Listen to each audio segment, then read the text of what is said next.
Hey, what's up, everybody? Welcome to the 2022 Summer Road Tour. Hanging out here with Jason Creel from the Lawn Care Life YouTube channel. What's up, Jason? Hey, Paul. Good to have you back in Alabama, back in my hometown again. Yes, absolutely. Congratulations on 100,000 YouTube subscribers, Yeah, Jason. Tracy gets mad at my wife because I keep telling people it took me 11 years, but it took 11 years, but I made that, and it was exciting. We had a little family party and did a live stream, so it was an enjoyable evening. That's quite an accomplishment. And on today's program, guys, I want you to share the story of kind of how you started your YouTube channel, because over the last decade, you've really evolved as a business owner, going from lawn mowing to fertilization and weed control, and you've kind of documented your journey. So I want you to share kind of your perspectives on why you kind of switch gears a little bit, and we can kind of talk about the YouTube journey as well. Yeah, that sounds great. All righty. Well, we want to say thank you to Echo Power Equipment, Company Cam, and Ballard Products. They're making this summer tour possible, giving me the opportunity to go out on the highway, on the byways, and hang out with people that own different types of lawn care landscaping companies. So without further ado, we're going to hear a quick word from today's show sponsors. And coming up, we're going to get into Jason's story. Alrighty, Jason, I know we've had you on the podcast several times, and you shared your lawn care story before. So I want to talk a little bit about your YouTube channel on today's show. What motivated you back in the day to create that first video? Okay, so I actually went back and did a little history on my channel the other day. I went and looked at my first video I ever posted, which was in 2011, I believe. And I remember talking to a friend of mine who was in the real estate business, and he kept telling me, I was always kind of amazed by the internet, and I thought, man, if I could ever make $2 on the internet, that would be great. Well, this guy was a real estate agent, and he said, I get almost 95% of my leads from the internet. And I said, okay.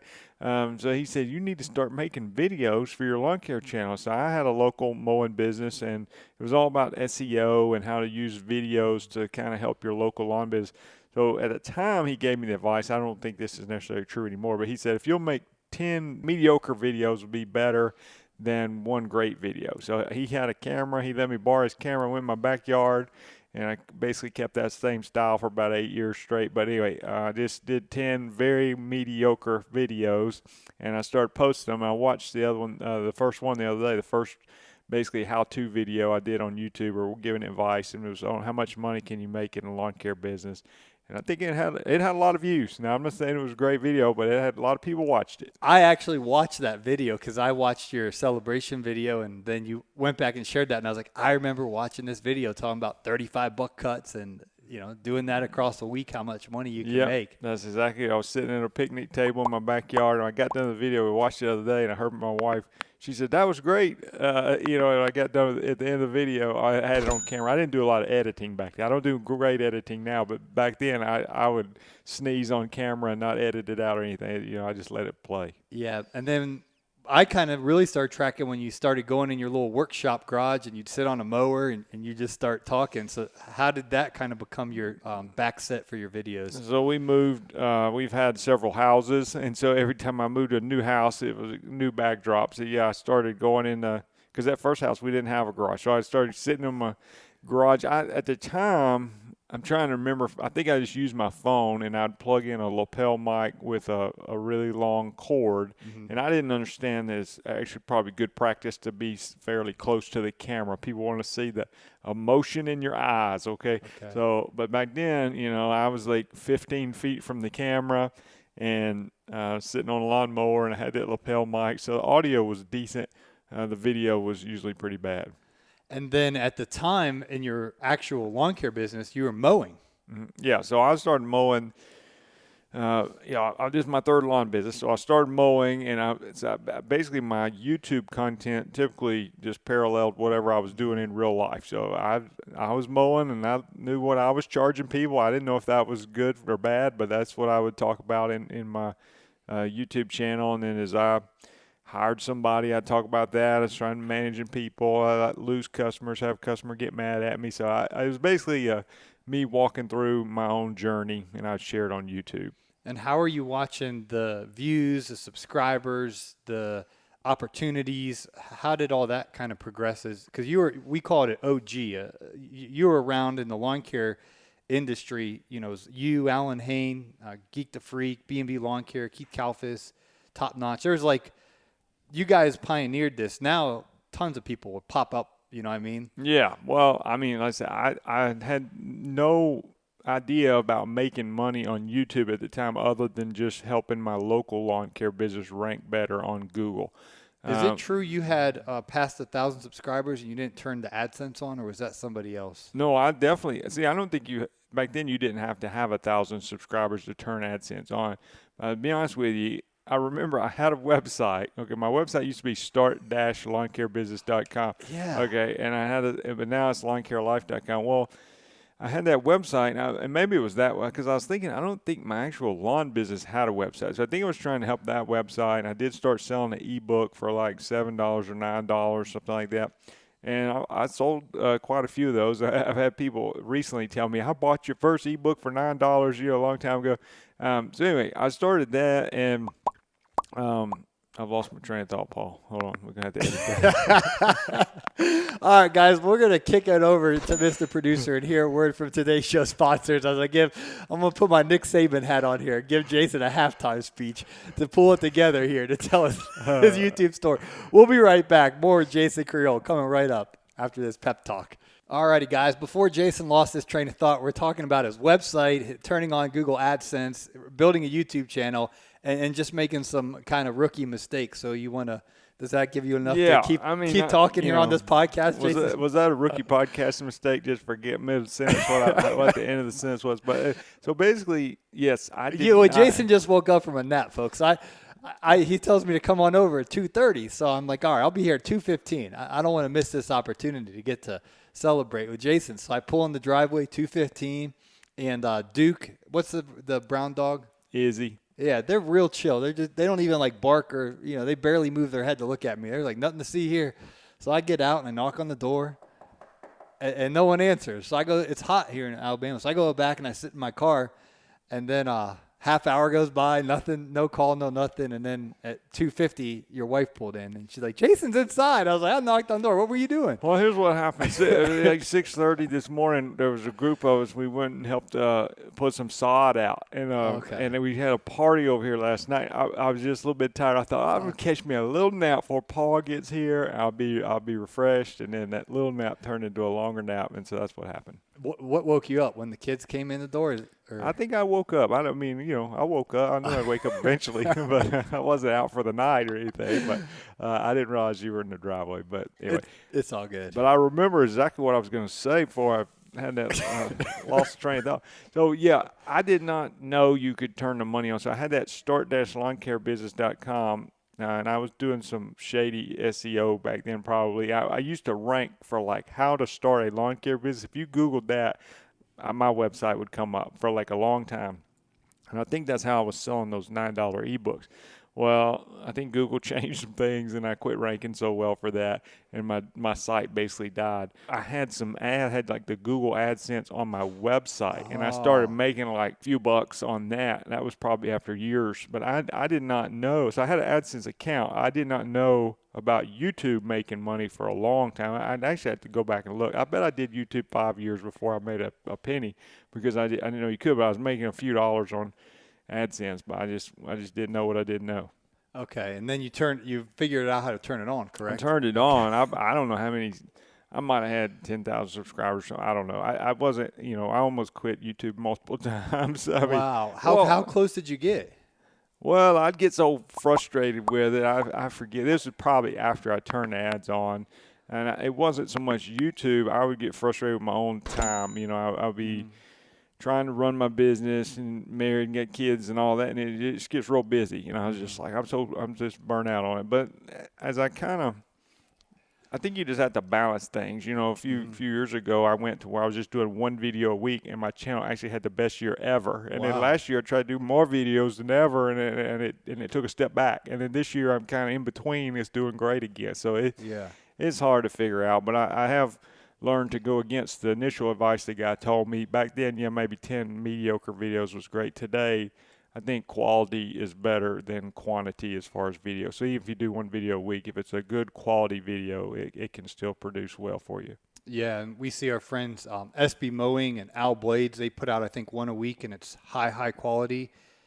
And they're getting so many views, so it's really cool. So the other day, a video I did. Now I like think like a YouTuber, you know. So the other day I'm in somebody's backyard and there's a snake. Well, I saw a rattlesnake about 2 weeks ago, but this time Really? this was not a rattlesnake, but he kind of acted like a rattlesnake. It was about a 4 foot long black snake, and he coils up his tail and starts wagging his tail at me, and because I was gonna catch him and just take a picture and show my kids or something. Well, he starts acting all bad, and I said, okay, well let me see if I can make a YouTube moment out of this. So I got my phone out and did a YouTube short, and I stuck my boot out there, and he started biting my boot just repeatedly. And anyway, Al Bladez commented on there. He said, "Don't let Paul see this because Paul. I did a video with Paul with a rubber snake, and the old women did not like that, Paul. They were coming to all these old women that watched the videos was like, that was so mean. I feel bad for Paul and all this other stuff." Yeah, that was scary, y'all, because I kept telling Jason, I show up like Dumbbell Jr. in tennis shoes, and and I didn't know we were going to be weed eating a creek. So he's like, "I got a job for us. We'll be weed eating this creek." And I'm thinking, there's probably snakes in there. I should be wearing boots. And Jason's like, "Oh, you'll be fine. You'll be there. There's no snakes in there." And I'm thinking, how could there not be snakes in there? And anyway, he had planted one in there, and I thought it was real. So he picked it up and he threw it at me, and it hit me in my left cheek. And when that thing hit me in my left cheek, man, I started screaming like a schoolgirl. Jason starts laughing at me, and then he tries to throw it at me again, and I still think it's real. So I'm like running away.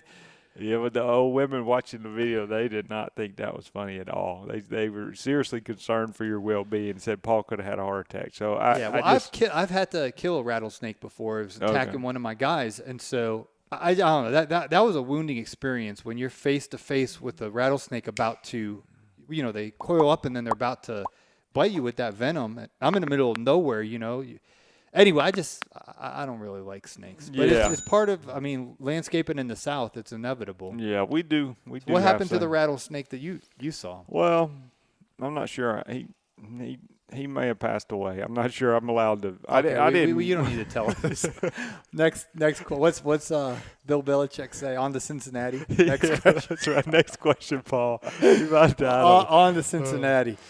So walk us through the transition, and don't alienate my audience because most guys listening to us right now are on a lawnmower, but you decided to get off the lawnmower and to do the Furt and Squirt game. So walk us through that, plus how that affected your content, because now I know you're making content like Felipe is watching you teach about fertilizer now. Felipe Zaldana from Omega Lawn Care, now he does a fertilizer business full time. So your influence is strong. Yeah, I think I met Felipe, but you have. So anyway, I had my first business, and I sold that after somebody approached me and bought the business.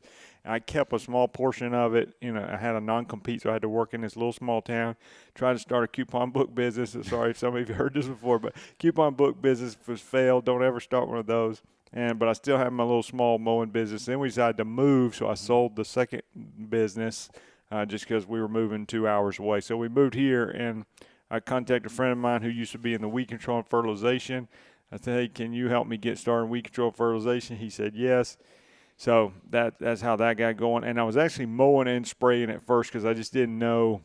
I just didn't know how the weed control was going to go. I didn't know if I wanted to do both. I didn't, And then when I started doing both, I kind of just gravitated over toward the weed control side. Again, I'm not anti-mowing. It just I didn't want to grow a big business, and I didn't want to do both by myself. I could have obviously hired somebody to mow, and I could have sprayed, but I decided to just go full in on the spray. And one advantage was that all the mowing people in town, I was no longer their competitor. And so now they send me, I got a lot of relationships with these guys that are mowing grass, and they send me a lot of business. So as I started doing that, of course, that becomes my YouTube content. And I thought, you know what? There's a lot of guys on YouTube that are mowing grass because it's like you're saying now there's a lot of people on YouTube that are doing lawn care videos, and I think it helped me being early on. My videos were terrible, maybe some of the advice was practical, but the video quality and stuff like that was pretty bad. But I got an early start, but then as it got more crowded, I kind of thought, how can I get a new niche for myself and carve out a space? So I started talking about weed control from a business standpoint. So you got my friends like Alan Hain and those guys that do it from a homeowner standpoint, how to have a great yard. And I do some of that as well. But I thought I might be one of the few on YouTube that can talk about weed control and fertilization from a business standpoint. So that's what I do a lot of time on my videos now. Yeah, that's absolutely fantastic. So with all this knowledge you've gained over the years, Jason, if you could go back and start fresh, let's say you're going from the coupon business or Waffle House or whatever. Jason's had some unique jobs before lawn care industry. What would you do if you started over today? Would you build a mowing business, fertilizer business, or just say, forget it, I'm going to go work in a air-conditioned office? What would you do if you could start over today with the knowledge you have about this industry now? Yeah, well, the good thing is I think that I would definitely do lawn care. I mean, if I wasn't in lawn care, I'd probably be in some other kind of service business. I think the demand for service businesses is great and still great, and I'm not a person that wants to sit at a desk. I want to be out there doing something. Even my YouTube channel does super great. I mean, I don't want to make videos all the time. I want to be out there working, and I just like doing that. So, and for me, yeah, I like the weed control better. Again, I'm not anti-mowing, but for somebody that wants to be solo, I think you make more money doing weed control than you do mowing. Now, you can make a ton of money mowing. You know, people make millions of dollars mowing grass, but they usually don't do it by themselves. So I can be a solo guy out there spraying yards, have a really flexible schedule. It allows me to be at home with my family a good bit. And then my off time, and I purposely try not to get myself too booked, I can have time to do YouTube and all the online stuff. So it's worked out good for me. After being an employee at Waffle House and all the other places you've worked, and then being an entrepreneur for over a decade, is this the path that you feel is the right fit for you and your family? Oh, yeah. I hope my kids, I don't want to force them into it, but I hope they'll have their own business one day. And my daughter, she's like 11, I think, still 11, but she's already has a little gymnastics business she does on the side, and she has day camps, and she's doing a day camp 3 times this summer, and she has class during the year. And she bought all her own equipment and all that, so she's doing great. And I think it's great business experience and great life experience. I'm always trying to think, how can I get my kids to think that way? Now, again, they may work a normal 9-to-5 job one day, and that's fine. But for me, I'm just wired that way. I remember as a kid, or maybe in high school, I would sit there in class, and I'd be like, does everybody work 40 hours a week and basically make just enough money to get by on? Because that seemed to be the pattern that almost everybody lives. Everybody's got enough, but nobody's making, a whole much more than they actually need.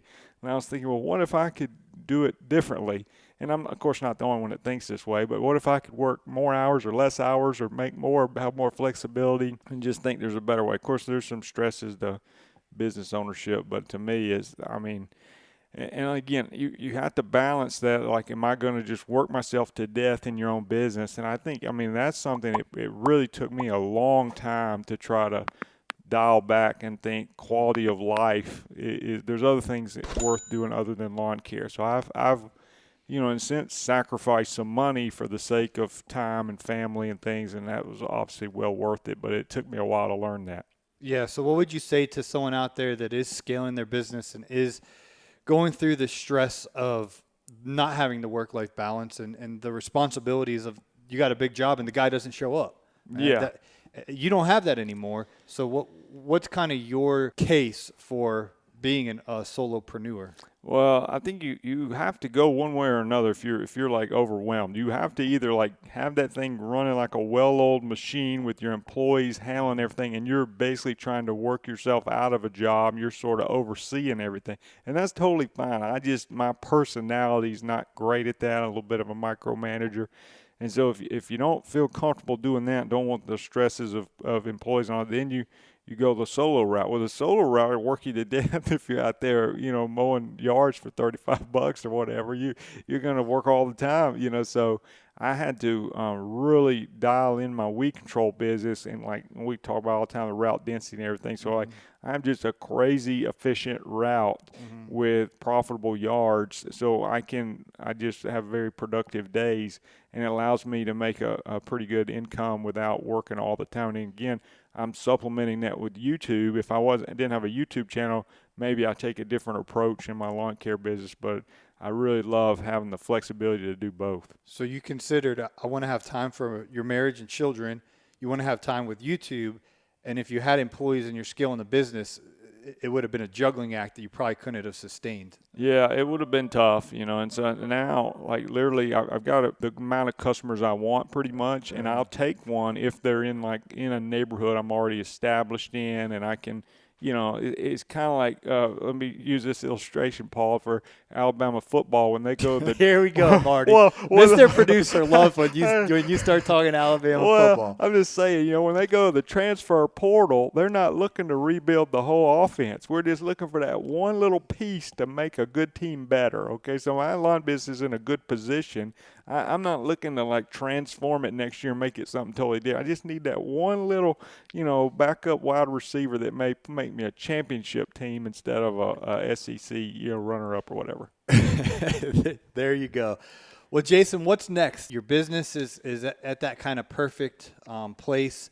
Your YouTube channel just passed 100,000 subscribers. What are your goals for the months and years ahead?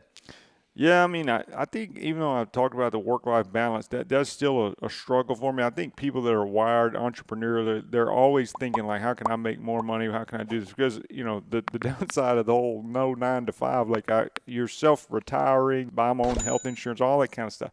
So there is financial pressure because there's no giant retirement nest egg waiting on me, when I reach 25 years in this industry or anything. So I'm always trying to think, how can I make more money? And I look year after year at my taxes and did I improve? So I'm trying to become more efficient in my business, even though I think it's very efficient. Maybe I can keep adding a few customers, but I think my real opportunity is online. I'm trying to continue to grow that. I'm trying to get smart at that. We, started a second channel this year called Fix a Lawn, and we're trying the overgrown extreme makeovers, but even that, we're going to experiment, try some things. Is this working out, or do I need to go at it at a different angle? So, last year I really went in and made some changes to my online courses I offer. Mm-hmm. And the amount of money I make off of that compared to 2 years ago is night and day difference, because I put together some different packages and higher prices and add more value that I think other people couldn't offer. So, and that's helped a lot. So I'm always, scheming, evaluating, and what can I do better? Yeah, and I think there's a spiritual element of, we always want more. We always want to, you should never in your business be like, I want to make less money this year. There's something in us that you want to make more money, next quarter than you did the previous quarter. You want to improve your performance. And as an entrepreneur, I can't shut it off. Yeah. No, I'm the same way. And I think now, I'm looking to invest. Like I said, I'm trying to make a lot of investments. And so as stock market things have struggled lately, I'm thinking, well, if I make more now, maybe I can buy some stocks while they're cheap. On sale. Yeah, they're on sale. So there's always a different angle to come at. And I'm trying to be aggressive. Again, you got to balance yourself. It may even be good to have somebody in your life that can help balance you out, because sometimes in your own mind, you can justify working all the time or justify not working at all, or however you're wired. And I think it's good to have somebody look at you and say, is there areas of your life that you're totally neglecting in justifying it? Because, some people would think it was fine to work all the time, but it's actually not. Well, like you mentioned, efficiency and tweaking, like your online courses, you made some tweaks, and now they're performing better. In your fertilization business, you've made tweaks to the route and the customers and maybe the prices, and, you can make more money essentially with a little less effort if you make the right mental, adapting and decisions. Yeah. So for me, another example of, for instance, I'm almost always focused on small yards. Well, recently I had a really large property that's I could pretty much walk to it down the road here, and they contacted me. And it wouldn't be something I would normally bid on, but I went ahead and gave them a quote, because I thought, you know what, it's a large commercial property. I can be out there at 6 o'clock in the morning when it's not hot, it's 100 degrees this week, and I get out there early, knock it out, and be back home and eat breakfast. Nobody even woke up yet, hardly, and so I think there's some ways I can think smarter there, like on a day like that, how can I make another $300 in this day without really affecting the other priorities I have in my life? Yeah, I want to ask you about the future and investing and things like that, because most guys listening to us, they don't have a pension waiting. They don't have something that's kind of on autopilot from a company. A lot of companies will match a percentage and make the 401k, and you can kind of just set it and forget it, and you'll have money there. But we have to think about 15, 25 years from now. And what have you kind of, again, this, a little disclaimer, this isn't tax advice. Jason's not a CFP or anything like that, but you do own a business and you do need to think 20 years out. Well, what's kind of your thoughts on running a business and making sure that you do have money for your family for the future? Yeah, I mean, I think one, you just want to. I try to be conservative in our expenditures. You know, we drive an old van that might have a leak occasionally. Could I afford a newer van? Of course, I could afford one, but I'm trying to be modest in my purchases and things like that, not necessarily keeping up with the Joneses and all our personal things. But as far as one book I read as far as investing goes, I thought it was great. It was called The Simple Path to Wealth, and it was simple. I mean, and he talked about just but I think the idea is you just have a plan. So he was big on these Vanguard mutual funds, and you just keep putting money in that Vanguard mutual fund and quit worrying about is it a dip or a peak or a dip, or you just keep buying it. And the thing is, it's over time it's going to grow. And that he was making an argument that was better than trying to individually pick stocks. That, 100%. It's so hard to do that. You know, you got to get it when it's low, and then you got to figure out when to sell it when it's high. So I've done that, but I've also tried. I've been fairly aggressive, and it hasn't worked out so far. I've been in cryptocurrency and things like that. And so, I think you have to have a plan, and you try not to panic when things go bad, and you and continue to systematically approach it as opposed to emotionally approaching it.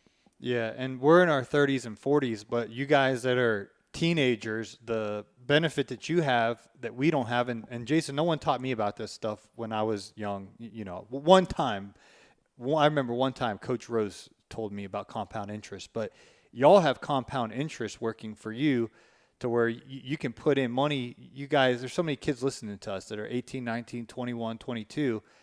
You start putting in your $6,000 a year, you know, get a certified financial planner or someone, you know, that knows the deal, but you start putting that money aside year after year. And Warren Buffett explains that first snowball, it just gains a little bit, but then the next snowball, it's a little bit more. And then the next, but 15 years when you're 18 or 20, that snowball is gigantic, and you're making, you know, you'll make millions and millions and millions of dollars if you can start young. And no one taught me, no one sat me down and really made this a priority. And I wish I would have. And that's what's great about what you're doing with your children. I mean, they understand how money and business works at a young age. It's beautiful. Yeah, I messed up not getting an early start. And looking back, even when I sold my first business, I got a biggest check I ever got if I would have invested that even at that time. So you invested in the coupon business. I invested in the coupon business. But, you know, I would usually say investing in your own business is a good plan. So I'm not, you know, if your idea is I'm just going to invest everything in my own business, I wouldn't argue with that. I know somebody that actually teaches that basically you invest in yourself, and that's the biggest return you can get is your own business. So. But again, you have a plan. But yeah, if I could go back, I would start in my 20s and start investing in just a mutual fund. And the good thing about that is, like I say, if you buy an individual stock, you think, well, I would have bought Amazon when it was $50 and sold it at $3,000. Well, maybe you would have, but how you probably would not be disciplined enough to sell it at the high. You would sell it at $1,000 and think you did great. Right, but all those stories for Amazon or whatever it is, you know, you don't hear about the Alta Vista stock or what the other ones were called. I forget the names of all of them, but people brag the story of Bitcoin or Amazon or Apple or whatever. But for every one of those, there's 99 that flopped and failed. But when you invest in, you know, like the top 500 companies in the United States, it's 10 years from now, they're going to be doing good. So they're going to make money. Go ahead. Well, I just think it makes me confident that I can just keep putting money in the same one. I'm not having to worry about, did I buy it at the bottom and sell it at the peak? It's just like set it and forget it. Keep putting money in that same fund, because over time, obviously it's going up, and they're gonna cleanse out the bad companies for you. You don't have to pick it up. Again, I don't always practice what I preach. That's what I think. Yeah, I think that's the safest and best way to go about it. But sometimes I go pretty aggressive too. This has been great, Jason. Is there anything else you want to share with?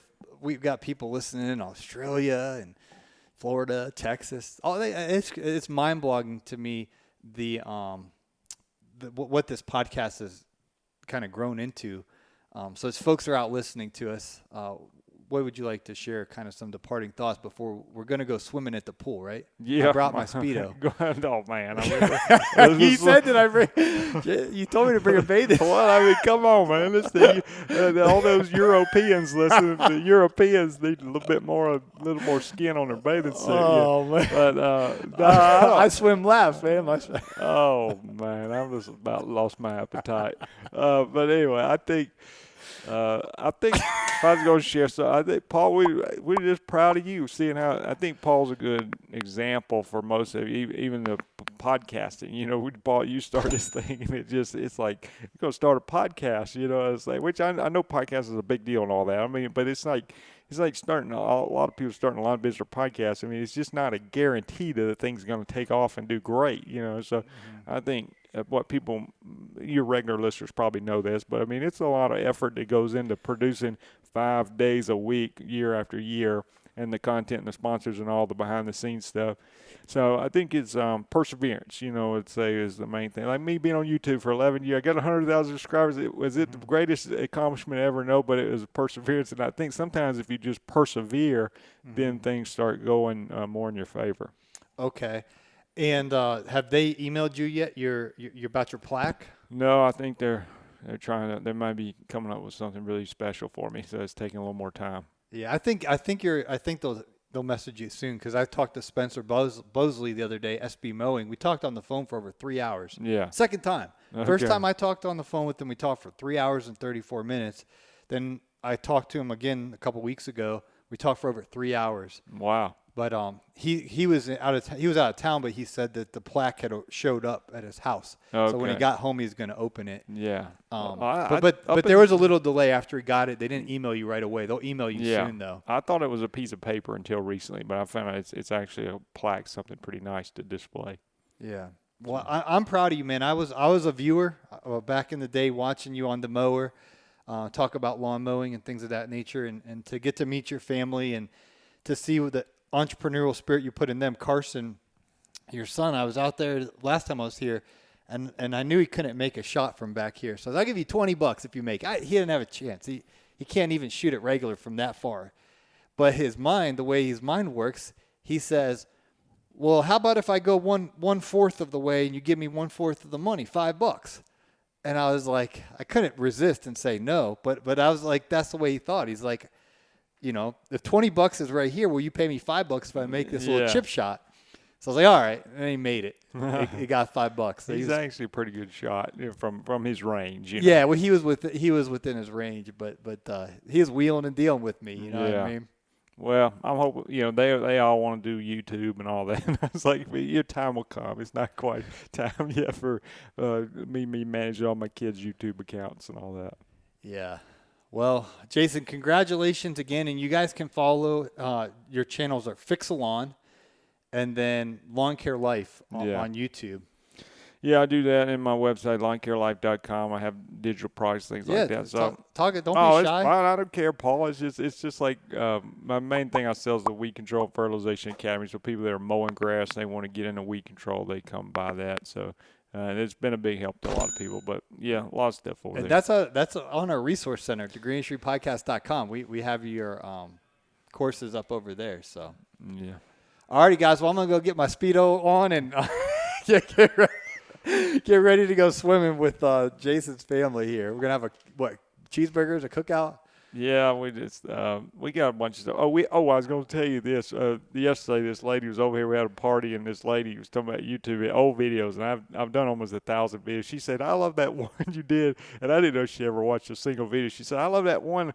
Can fat guys make it in the lawn care business?" And I said, "Oh, that was a long time ago." And what's the synopsis? Oh, basically, can fat guys make it in the lawn care business? And I had people commenting like, I'm 6'4" and weigh 350, and I've got a lot of it, you know. So, wow. I don't know. I had a really big guy work with me one time, and he would always drop about 40 pounds in the summer from the sweating and stuff.